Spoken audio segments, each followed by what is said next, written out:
एक बहुत ही कॉमन सवाल जो पेशेंट्स हमसे पूछते हैं सर्जरी के पहले, सर सर्जरी में कितना टाइम लगेगा और कब हम एक्सपेक्ट कर सकते हैं कि हमारा पेशेंट सेफली ऑपरेशन थिएटर से बाहर आएगा। हर पेशेंट के और पेशेंट के रिलेटिव्स के लिए ये कॉमन सवाल है और इसका जवाब मैं एक शॉर्टली आपको जनरलाइज्ड एक ट्रीटमेंट कैटेगरी या सर्जरी कैटेगरी के माध्यम से दूंगा। अब देखो, एक माइक्रो डिस्केक्टमी सर्जरी ये बहुत ही कॉमन सर्जरी है या लंबर डिकम्प्रेशन सर्जरी। अब ये सर्जरी को अप्रोक्सीमेटली 1 से 1.5 घंटा लगता है या 45 मिनट्स में भी ये हो जाती है अगर सिंपलेस्ट है तो। ऑन एन एवरेज डिस्केक्टमी अगर खाली डिस्क का टुकड़ा निकालना है तो 1 से 1.5 घंटा लग सकता है या डिकम्प्रेशन को भी उतना ही समय लगता है।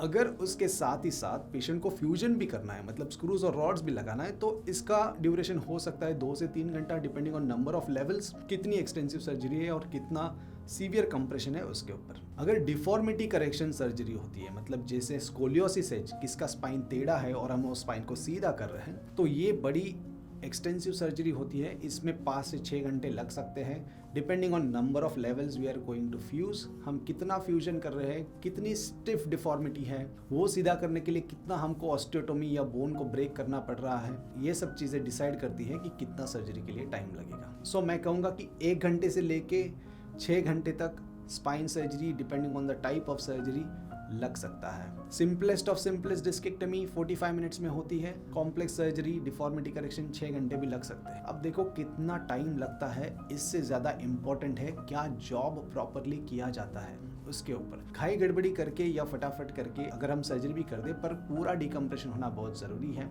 तो ये आप स्ट्रेस ना करें कि कितना टाइम लग रहा है सर्जरी में। ये ज़रूरी है कि सर्जरी अच्छे से हो, नर्व प्रॉपरली फ्री हो, जो सर्जरी का मकसद है वो प्रॉपरली अचीव हो। किसी सर्जन को टाइम लगता है, किसी सर्जन को कम टाइम लगता है, पर ये इररिलेवेंट है मैं कहूँगा। अगर बहुत ज़्यादा टाइम लगता है तो जी हाँ, इन्फेक्शन के चांसेस बढ़ सकते हैं, कॉम्प्लिकेशंस बढ़ सकते हैं, बट हम ये मेक श्योर करते हैं कि अगर टाइम ज़्यादा लगता है तो हम एंटीबायोटिक्स रिपीट करते हैं, वुंड को वॉश देते हैं ताकि इन्फेक्शन के चांसेस कम हो। तो टाइम फ्रेम अप्रोक्सीमेटली ऐसी है, पर टाइम अगर थोड़ा बहुत ज़्यादा भी लगता है तो इसका मतलब ये नहीं कि कुछ कॉम्प्लिकेशंस हो रहा है। इसका मतलब यही है कि वो सर्जन टाइम लेता है वो जॉब करने के लिए, जो कि एब्सोल्युटली ठीक है। मकसद ये है कि जो सर्जरी का ऑब्जेक्टिव है वो अचीव हो। ये तो एक्चुअल प्रोसीजर टाइम हो गया, पर पेशेंट को सुलाने में, एनेस्थीसिया देने में और फिर जगाने में, एनेस्थीसिया से बाहर लाने में जो करना पड़ता है उसमें भी काफ़ी टाइम लगता है।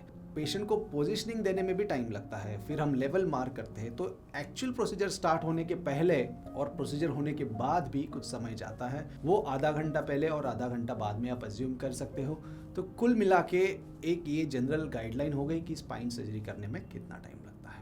आशा करता हूँ कि इस वीडियो से आपको ये सवाल का जवाब मिल गया होगा। फिर भी अगर आपके मन में कुछ क्वेश्चन है तो ज़रूर नीचे कमेंट सेक्शन में लिखें, हम कोशिश करेंगे कि हम आपको उनका जवाब दें। Thank you so much.